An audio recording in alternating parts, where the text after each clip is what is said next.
حدثنا عبد العزيز بن مختار قال حدثنا خالد حداء عن اکرمہ قال لی ابن عباس بل ابنہ علی انطلقا الی ابی سعید.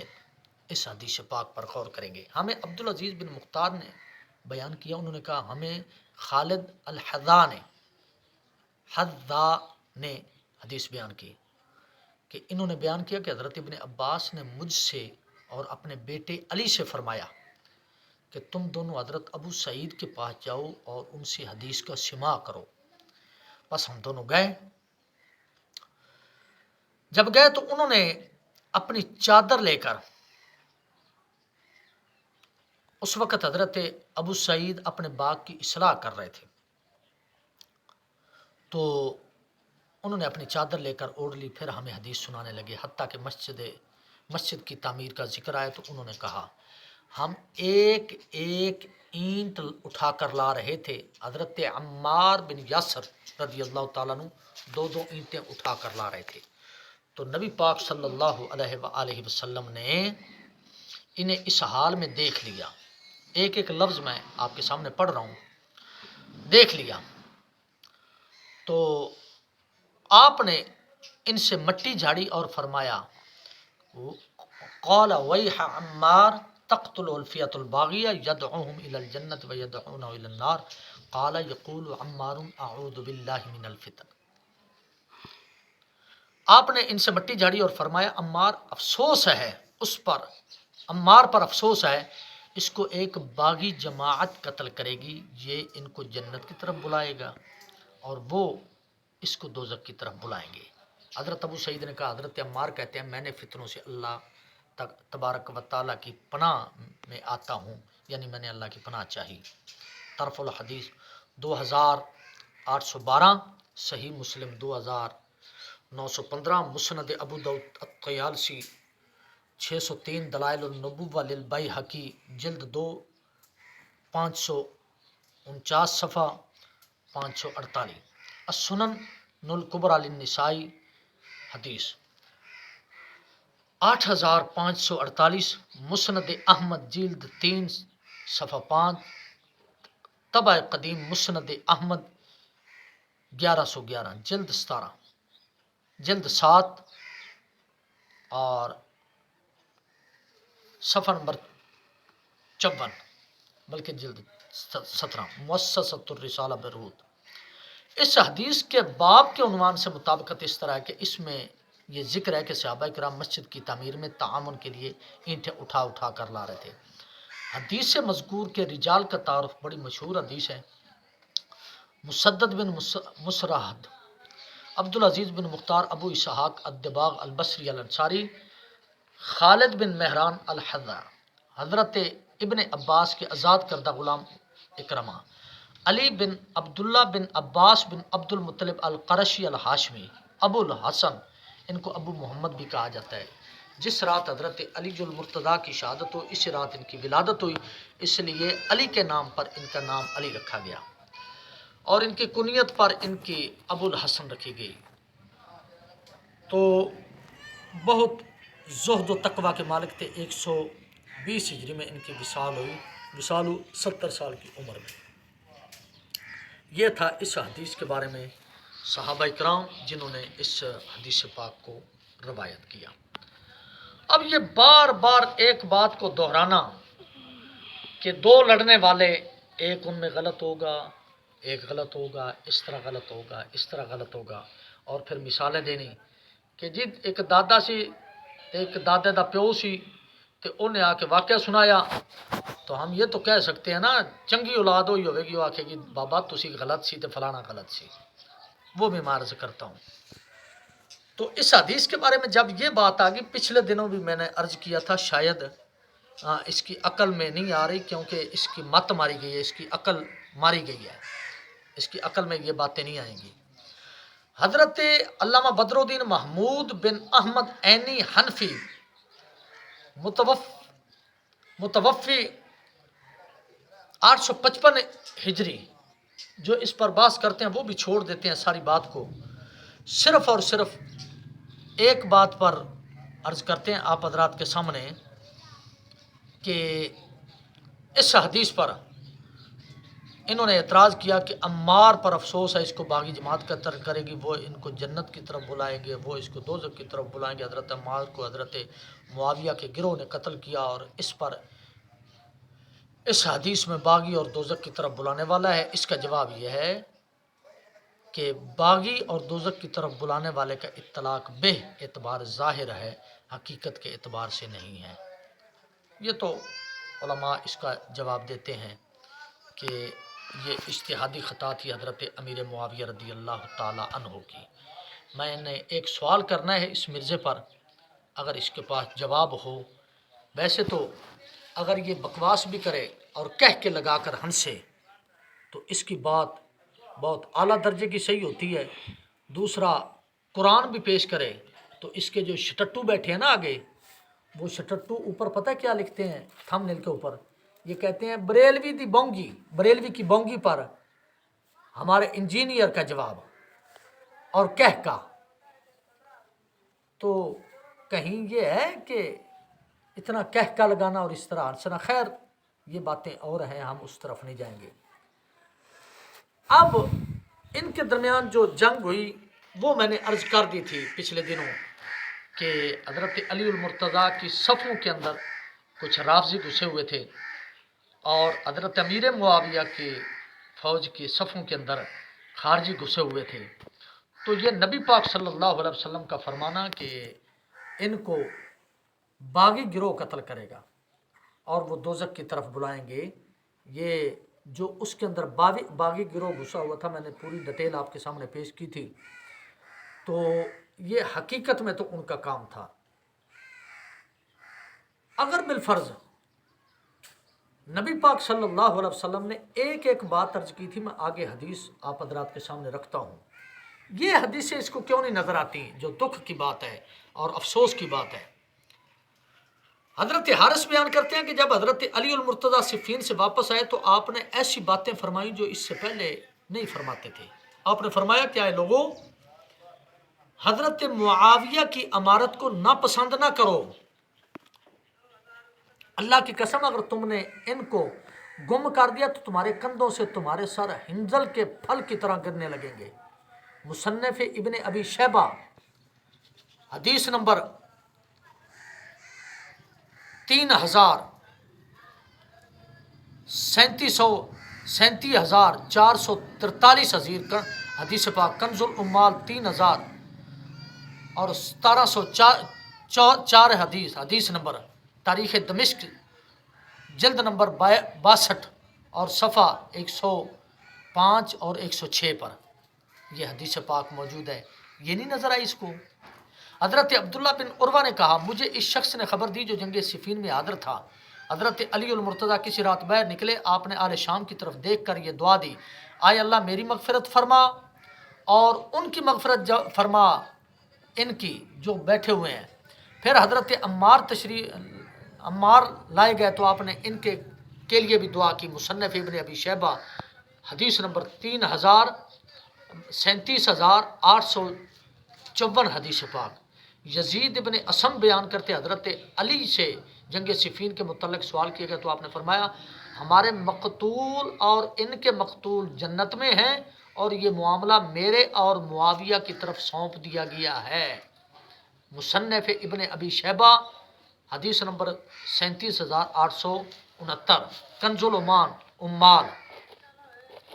31,700 حدیث پاک، تاریخ دمشق الکبیر جلد 62 اور صفحہ 97 بیروت کی چھپی ہوئی۔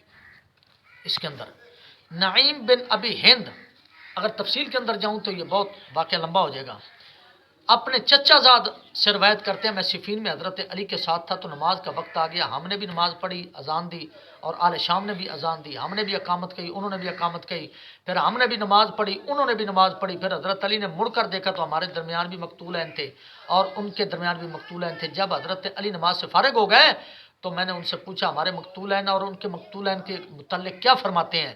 آپ نے فرمایا جو ہم میں سے اور ان میں سے اللہ کی رضا اور آخرت کے لیے لڑتا ہوا قتل کیا گیا وہ جنت میں ہے۔ ہاں مرزا صاحب، چونکہ مرزائی میں اس لیے کہہ رہا ہوں کہ اس مرزائی کو بھی انگریزوں نے کھڑا کیا تھا، اور تجھے بھی انگریز پیچھے سے افورڈ اور ان کے یہ سارے معاملات، وہ اس طرح کے بندے ہی چنتے ہیں انگریز، جس طرح کے تو ہے، اور اس کے شواہد بھی جس طرح کے تو بار بار کہتا ہے میں منگولیاں دا بچہ فلاں فلاں، تو یہ ساری باتیں اس پر دلالت ہیں۔ میں اس موضوع کی طرف نہیں جاؤں گا، تو میں کسی کی بکواس سننے کے لیے تیار نہیں ہوں کہ آپ کل کو اس طرح کی بکواس کریں۔ تو حضرت علی فرما رہے ہیں کہ ان کے مقتول جو حضرت عثمان پاک کے قتل کا قصاص کے لیے مطالبہ لے کر آئے، تو لا علمی کی وجہ سے یا اس وجہ سے کہ جلد بازی کی وجہ سے جو بھی بہرحال مقتول ہو گئے، ان کی طرف سے بھی یا ہماری طرف سے وہ جنت میں ہیں۔ حضرت علی ان کو جنتی کہیں اور تو طرح طرح کی بکواس کرے، تو علی سے بڑا آ گیا ہے، حضرت علی المرتضیٰ سے تیری فہم و فراست بڑی ہے، تیرا عقل زیادہ ہے حضرت علی المرتضیٰ سے۔ سنن سعید ابن منصور حدیث نمبر 2968 جلد 2 اور صفحہ نمبر 345 تا 44، دارالکتب العلمیہ، جس کا حوالہ تو دے رہا تھا کہ علمیہ والے، بیروت، کنز الامال، صفحہ حدیث نمبر 31707، حافظ ابو القاسم علی بن حسن ابن عساکر المتوفی 571 ہجری اپنی سند کے ساتھ روایت کرتے ہیں۔ حضرت عائشہ اور حضرت اسما حضرت ابو بکر سے روایت کرتی ہیں کہ رسول اکرم صلی اللہ علیہ وسلم حضرت اسود اور مقام ابراہیم کے درمیان ہاتھ بلند کر کے دعا کر رہے تھے، اے اللہ معاویہ کے بدن کو دوزخ کی آگ پر حرام کر دے۔ شاید تو حدیث کو سمجھے یا نہ سمجھے، کیونکہ تیرے دل کے اندر، تیرے دماغ کے اندر گند بھرا ہوا ہے، تو تجھے یہ حدیث شاید سمجھ نہ آئے۔ معاویہ کو دوزخ کی آگ پر حرام کر دے، اے اللہ دوزخ کی آگ کو معاویہ پر حرام کر دے۔ تاریخ دمشق الکبیر حدیث نمبر 3484 صفحہ 62 اور صفحہ نمبر 66، دار الاحیاء الثرات العربی بیروت۔ حضرت عبداللہ بن عمر، صرف حدیثیں پیش کر رہا ہوں چونکہ ٹائم بچانا چاہتا ہوں میں اپنا کلپ کا۔ حضرت عبداللہ بن عمر بیان کرتے ہیں کہ رسول اللہ صلی اللہ علیہ وسلم نے فرمایا، ابھی تمہارے سامنے اہل جنت میں سے ایک شخص آئے گا، تو آئے کون؟ حضرت امیر معاویہ تشریف لائے۔ تاریخ دمشق صفحہ نمبر حدیث نمبر 13499 اور جلد 62 صفحہ نمبر 70۔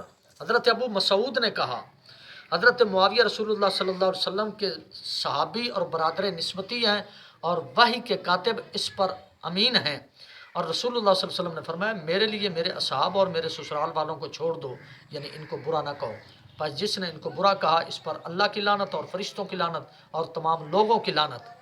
جی اکیلے بیٹھ کر سوچنا کہ اور پھر اپنی انجینئرنگ کو استعمال کرتے ہوئے ذرا جو ہے ادھر ریاضی استعمال کر کے ذرا بتانا کہ دن رات تیرے اوپر کتنی لعنتیں برس رہی ہیں۔ اچھا، فرمایا اس پر فرشتوں کی لعنت لوگوں۔ تاریخ دمشق حدیث نمبر 13537 جلد 62 143 صفحہ۔ حضرت روائم بیان کرتے ہیں، نبی کریم صلی اللہ علیہ وسلم کے پاس ایک عرابی آیا اور کہنے لگا، یا رسول اللہ مجھ سے کشتی لڑیے۔ حضرت معاویہ نے کھڑے ہو کر کہا، میں تم سے کشتی لڑوں گا۔ نبی پاک صلی اللہ علیہ وسلم نے فرمایا، معاویہ ہرگز کبھی مغلوب نہیں ہوگا۔ پھر حضرت معاویہ نے اس عرابی کو بچھاڑ دیا۔ جنگ صفین کے دن حضرت علی نے کہا، اگر مجھ سے اس حدیث کا پہلے ذکر کیا جاتا تو میں معاویہ سے جنگ نہ کرتا۔ تاریخ دمشق حدیث نمبر 13465 جلد 62 اور صفحہ 61۔ نبی کریم صلی اللہ علیہ وسلم نے اس حدیث میں حضرت معاویہ کے لیے جو دعا فرمائی، اس کا اثر تھا کہ حضرت علی اسد اللہ الغالب ہونے کے باوجود حضرت معاویہ کو مغلوب نہ کر سکے۔ اب میں جو عرض کرنا چاہتا ہوں وہ سماعت فرمائیں گے۔ حضرت معاویہ کے بارے میں ہمارا عقیدہ سماعت کریں، ایک ایک لفظ ہمارا کوڈ کریں۔ حضرت معاویہ کا حضرت علی سے یہ مطالبہ تھا کہ وہ حضرت عثمان کے قاتلوں سے قصاص لیں، اور حضرت علی اخیر وقت تک قاتلین عثمان سے قصاص نہیں لے سکے۔ اس کی وجہ یہ تھی کہ قصاص اس وقت واجب ہوتا ہے جب اس کا شرعی ثبوت ہو، اور شرعی ثبوت یہ ہے کہ کوئی شخص حضرت عثمان کے قتل کا اعتراف کرتا یا اس پر دو گواہ قائم ہوتے کہ فلاں شخص نے حضرت عثمان کو قتل کیا ہے، لیکن حضرت علی کی شہادت تک یہ ثبوت مہیا نہ ہو سکا۔ پھر حضرت علی کیسے قصاص لیتے؟ اول تو حضرت عثمان کے قاتل مجہول اور نامعلوم تھے۔ ثانیاً حضرت علی فرماتے ہیں مجھے سانس تو لینے دو، فتنے ختم ہو جائیں، امن و امان قائم ہو جائے، پھر میں تفتیش اور تحقیق کروں گا قاتل فی الواقع کون ہے حقیقت میں کون، کیونکہ اندھا قصاص تو نہیں لیا جا سکتا اور فی الفور قصاص لینا واجب نہیں اور قصاص لینے میں تاخیر جائز ہے۔ یہ کوئی عمرانہ یہودی تو نہیں تھا نا کہ جو بھی یا رسول اللہ کا نعرہ لگاتا یا اللہ تبارک و تعالیٰ کا نام لیتا اپنے باپ یہودیوں کے کہنے پر جناب اس کو لٹکا دیتا اور 780 لگا دیتا اس پر۔ تو اب لیکن ان پر پے در پہ ایسی جنگیں مسلط کر دی گئی، ادھر سے خارجی اور ادھر سے رافضی، یہ اکسانے والے تھے، جس طرح کہ پہلے اگلے دن میں عرض کر چکا ہوں اپنے پچھلے کلپ کے اندر جنگ صفین اور جمل کے اندر۔ لیکن ان پر پے در پہ ایسی جنگیں مسلط کر دیں گی کہ ان کو امن اور سکون کے ساتھ تفتیش اور تحقیق کرنے کا موقع نہیں مل سکا۔ اب ایک حدیث پاک سماعت کریں حضرت حسن بن علی سے، وہ حوالہ کوڈ کریں، اور اس کے بعد انشاءاللہ العزیز جو اہل سنت و جماعت کا عقیدہ ہے دونوں ہستیوں کے بارے میں وہ میں آپ حضرات کے سامنے عرض کرتا ہوں۔ اگر حضرت علی کے نزدیک حضرت معاویہ کی جماعت صراحتاً باغی ہوتی تو وہ ان سے جنگ موقوف نہ کرتے اور کبھی تحکیم کو قبول نہ کرتے۔ اگر قبول کیا ہے تو اس کا مطلب ہے کہ حضرت علی بہتر سمجھتے تھے اس مرزے سے۔ دوسرا میرا سوال، مین سوال، خلیفہ وقت کے پاس طاقت بھی ہو پھر بھی وہ جنگ روک دے، طاقت بھی ہو، حکم بھی ہو، فوج بھی ہو، اسلحہ بھی ہو، سب کچھ ہو، اس کے باوجود خلیفہ وقت جنگ روک دے تو اس خلیفہ کے بارے میں کیا حکم ہوگا کہ وہ بغاوت کو فروغ دے رہا ہے یا بغاوت کو نیست و نابود کر رہا ہے، بغاوت کو روک رہا ہے، اس کے بارے میں کیا حکم ہوگا وہ ذرا ارشاد کریں۔ حافظ اسماعیل بن عمر بن کثیر دمشقی متوفی 774 ہجری روایت کرتے ہیں، سفیان بن لیل بیان کرتے ہیں کہ جب حضرت حسن بن علی کوفہ سے مدینہ آئے تو میں نے ان سے کہا اے مومنین کو ذلیل کرنے والے، اللہ اکبر استغفر اللہ لا حول ولا قوت۔ حضرت علی حسن نے فرمایا اس طرح مت کہو، وہ میں آگے چل کر انشاءاللہ حضرت حسن کے موضوع پہ یہ ساری روایات بیان کروں گا، کیونکہ میں نے رسول اکرم صلی اللہ علیہ وسلم کو یہ فرماتے ہوئے سنا ہے دن اور رات کا سلسلہ اسی طرح چلتا رہے گا حتیٰ کہ معاویہ حکمران بن جائیں۔ پس میں نے جان لیا تھا کہ اللہ کا حکم نازل ہونے والا ہے، پس میں نے اس بات کو ناپسند کیا کہ میرے اور ان کے درمیان مسلمانوں کا خون بہایا جائے۔ تاریخ دمشق الکبیر حدیث نمبر 13502 جلد 62 صفحہ 71، البدایہ والنہایہ جلد 5 اور صفحہ نمبر 634، کنز العمال حدیث نمبر 31708۔ تو اب اس کے بارے میں صرف ایک بات عرض کر کے بات کو ختم کرتے ہیں۔ حضرت حارث احور بیان کرتے ہیں کہ حضرت علی نے صفین سے لوٹ کر فرمایا اے لوگو، معاویہ کی حکومت کو ناپسند نہ کرنا، کیونکہ کچھ لوگ بیچ میں ایسے تھے جو حضرت معاویہ کی حکومت کے بارے میں باتیں کرنے لگ گئے، یا کسی نے کی ہوگی بات اس وقت کہ حضرت معاویہ نے اچھا نہیں کیتا، جس طرح کی باتیں ہو جاتی ہیں، کیونکہ حضرت علی فرماتے ہیں پسند نہ کرنا، ناپسند نہ کرنا، کیوں کہ اگر تم نے ان کو گم کر دیا تو تم دیکھو گے کہ تمہارے سر تمہارے کندھوں سے اس طرح کٹ کر گریں گے جس طرح حنظل کے باغ پھل درخت سے گرتے ہیں۔ کنز العمال حدیث نمبر 31712 البدایہ والنہایہ، اور دار الفکر بیروت کی یہ کتاب، بیروت سے یہ کتاب چھپی۔ حافظ ابن کثیر حافظ امام بیہقی کے حوالے سے لکھتے ہیں، صفوان بن عمر نے بیان کیا کہ اہل شام کا لشکر 60,000 تھا، ان میں سے 20,000 قتل کیے گئے، اور اہل عراق کا لشکر 1,20,000 تھا، ان میں سے 40,000 شہید کیے گئے۔ اور امام بیہقی نے اس واقعہ کو صحیح بخاری اور صحیح مسلم کی اس حدیث پر منطبق کیا ہے۔ کس حدیث پر منطبق کیا ہے وہ آپ سماعت فرمائیں گے۔ حضرت ابو ہریرہ بیان کرتے ہیں رسول اللہ صلی اللہ علیہ وسلم نے فرمایا اس وقت تک قیامت قائم نہیں ہوگی جب تک دو عظیم جماعتیں باہم عظیم جنگ نہیں کریں گی، حالانکہ ان دونوں جماعتوں کا دین واحد ہوگا۔ بخاری شریف۔ اور 7121 صحیح مسلم شریف 157۔ امام بیہقی نے فرمایا وہ دو جماعتیں اسلام کا دعویٰ کریں گی اور رسول اکرم کی یہ پیشین گوئی جنگ صفین پر منطبق ہوتی ہے۔ دلائل النبوہ جلد نمبر 6 اور 419 صفحہ نمبر 418 البدایہ والنہایہ، اس میں بھی حدیث پاک یہ موجود ہے، صفحہ نمبر جو ہے 377 اور 376 پر۔ تو اب جو ہمارا موقف ہے وہ سماعت کریں گے۔ امام احمد نے اپنی سند کے ساتھ حضرت ابو سعید خدری سے روایت کیا کہ رسول اکرم صلی اللہ علیہ وسلم نے فرمایا میری امت کے دو گروہ ہوں گے، ایک گروہ ان میں سے خارج ہو جائے گا یعنی خوارج، اور دونوں گروہوں میں سے جو گروہ حق کے زیادہ قریب ہوگا وہ ان خوارج کو قتل کرے گا۔ مسند احمد، یعنی ہوں گے دونوں حق پر، لیکن ایک حق کے زیادہ قریب ہوگا اور ایک حق سے تھوڑا دور ہوگا۔ جو دور ہوگا جو قریب ہوگا وہ میں عرض کرتا ہوں۔ مسند احمد جلد نمبر 3 اور صفحہ 79۔ سنن سعید ابن منصور 2972۔ حافظ ابن کثیر لکھتے ہیں یہ حدیث نبی کریم صلی اللہ علیہ وسلم کی نبوت کی دلیل ہے، کیونکہ جس طرح نبی نے خبر دی ہے اسی طرح واقع ہوا۔ یہ تو بار بار بیچارہ پیٹ کر اس نے اپنا منہ بھی لال کر لیا ہے کہ نبی نو علم غیب نہیں، نبی کچھ جاندا نہیں، نبی کے پاس فلاں نہیں ہے، میں بڑا آ گیا ہوں موحد۔ تو اب اس حدیث میں آپ نے اہل شام اور اہل عراق کے دونوں گروہوں کے اوپر اسلام کا حکم لگایا ہے، اس طرح نہیں جس طرح رافضی فرقہ کا ذم باطل ہے، وہ اہل شام کو کافر قرار دیتے ہیں، اور اس حدیث میں یہ بھی تصریح ہے کہ حضرت علی کے اصحاب حق کے زیادہ قریب تھے، اور یہی اہل سنت و جماعت کا مذہب ہے۔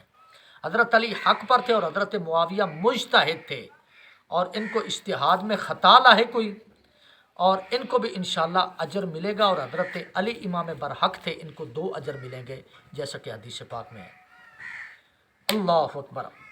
حضرت عمر بن عاص بیان کرتے ہیں رسول اکرم صلی اللہ علیہ وسلم نے فرمایا جب حاکم اجتہاد کرے اور اس کی رائے درست ہو تو اس کو 2 اجر ملتے ہیں، اور جب اس کے اجتہاد میں خطا ہو تو اس کو 1 اجر ملتا ہے۔ صحیح بخاری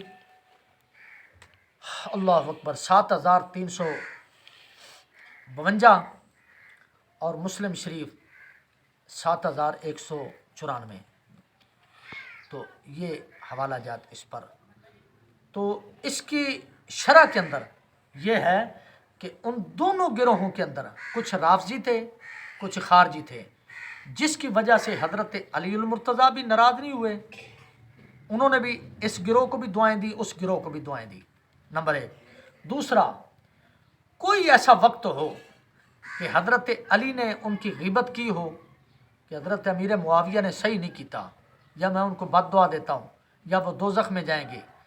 باقی حوالہ جات الحمدللہ بڑے ہیں، جس طرح کہ ابن القیم نے بھی لکھا اور بھی بہت لوگوں نے لکھا ہے حضرت امیر معاویہ کے بارے میں کہ ان کی صلح خیر۔ وہ چونکہ یہ نہیں مانے گا، یہ آکھے گا جی بابے تک شاہی کوئی نہیں، تو اس لیے میں نے انہی حدیثوں کے حوالے دیے ہیں۔ بات صرف اتنی تھی کہ ان کی جنگ ہوئی، جنگ کے بعد ان کی صلح ہو گئی۔ جب ان کی آپس کے اندر صلح ہوگی تو اتنا عرصہ بعد کوئی اب کھڑا ہو کے کہہ دے اے یارا دسو تو صحیح انجینئر تو بہت بڑا عالم آ گیا، باقی سارے جاہل نے دنیا تے، تو بڑا عالم ہے، تو یارا دسے نا سانو کہ وہ جنگ کداں ہوئی سی، یا انجینئر ادھر بیٹھ کر اپنے سرکس کے اندر یہ کہہ دے کہ او ذرا دسو نا جی مولوی اپنی مشہوری کے لیے سستی شہرت دا پجاری ہے نا یہ، کہ بڑے بڑے علماء کی زبان پر میرا نام آئے گا، میں مشہور۔ تو مطلب کہنے گئی اے ذرا دسو نا انہوں دی جنگ کی میں ہوئی سی، تو جس طرح اس بزرگ نے کہا تھا نا کہ ان کی جنگ بھی ہوگی صلح بھی ہوگی، لگتا ہے شیطان تو ہی ہے، تو اب میں بھی یہی عرض کروں گا، باقی اس کے بارے میں مزید وضاحت نہیں کرنا چاہتا۔ ان کی آپس کے اندر صلح ہو گئی تھی، اور صلح کے بعد نہ حضرت علی المرتضیٰ نے ان کے بارے میں کوئی قدم اٹھایا، نہ حضرت امام حسن پاک نے ان کے خلاف کوئی قدم اٹھایا، بلکہ حضرت امام حسن پاک نے ان سے نذرانے لیے، جو نذرانہ عقیدت ہر سال پیش کیا جاتا تھا، یا سال کے درمیان بھی پیش کیا جاتا تھا۔ وہ بہت سارے واقعات ہیں، اگر وقت ملا تو میں آپ حضرات کے سامنے عرض کروں گا۔ حضرت امام حسین پاک نے بھی ان کے خلاف خروج نہیں کیا، کیوں کہ ان کو پتہ تھا کہ جب میرا باپ علی اور میرا بڑا بھائی حضرت حسن پاک جو ہے وہ صلح کر گئے ہیں تو پھر میرا حق ہی نہیں بنتا۔ حضرت امام حسین پاک کب کھڑے ہوئے؟ جب یزید سامنے آیا، اور یزید کی 2 نمبریاں سامنے آئیں تو یہ اس وقت حضرت امام حسین پاک کھڑے ہوئے۔ تو مطلب کہنے کا یہ ہے کہ یہ ساری باتیں اس بات پر دلیل ہیں کہ یہ شوشے، یہ بدتمیزیاں یہ نہ چھوڑی جائیں اس امت کے اندر۔ امت پہلے ہی بہت عجیب دہانے پر کھڑی ہوئی ہے، چاہے جائے کہ اس وقت امت کسی مزید جو ہے ان پر بوجھ ڈالا جائے یا یہ معاملات آئیں، تو کوشش یہ کرنی چاہیے کہ اس طرح کی شیطانیت کو روک کر، اور میرے استاد محترم کی میں عظمت کو سلام پیش کرتا ہوں، یہ تو بار بار کہتا ہے میں قیامت تک ٹائم دینا، اور میرے استاد محترم نے تجھے چیلنج دیا تھا کہ عدالت میں آ جا، جہاں تو کہے آ جا، ہم آنے کے لیے تیار ہیں، بتا تو صحیح۔ علامہ ڈاکٹر کنز العلماء علامہ ڈاکٹر محمد اشرف آصف جلالی صاحب قبلہ اللہ تعالیٰ ان کی عمر دراز فرمائے، ان کے علم اور عمل اور زہد و تقوی کے اندر مزید برکتیں نصیب فرمائے۔ انہوں نے تو چیلنج کیا ہے، کب کا چیلنج کیا ہوا ہے؟ اگر تو اتنا پاورفل ہے یا اتنا تیرے پاس علم ہے تو دے ان کو جواب، یا ان کے چیلنج کو قبول کر، پھر تو ہم مانیں کہ واقعی چیلنج ہے۔ یہ کیا کہ ادھر بیٹھ کے ڈینگے مارتے رہنا اپنے چند شٹٹوؤں کے سامنے، میں جی انج کر دیتا تو میں قیامت تک دا ٹائم دے دیتا۔ انہوں نے تو فوراً کہا تھا کہ جہاں مرضی آ جائے، ٹائم دینے کی ضرورت نہیں، موضوع رکھنے کی ضرورت نہیں، جس جگہ مرضی ٹائم دے، ہم آنے کے لیے تیار ہیں، دے ٹائم، اگر تو اتنا بڑا آ گیا پھنے خاں۔ تو میرے دوست یہ تھی حقیقت حضرت سیدنا عمار بن یاسر رضی اللہ تعالی عنہ کی۔ تو اللہ تبارک و تعالی ہمیں حق پر چلنے کی توفیق رفیق عطا فرمائے۔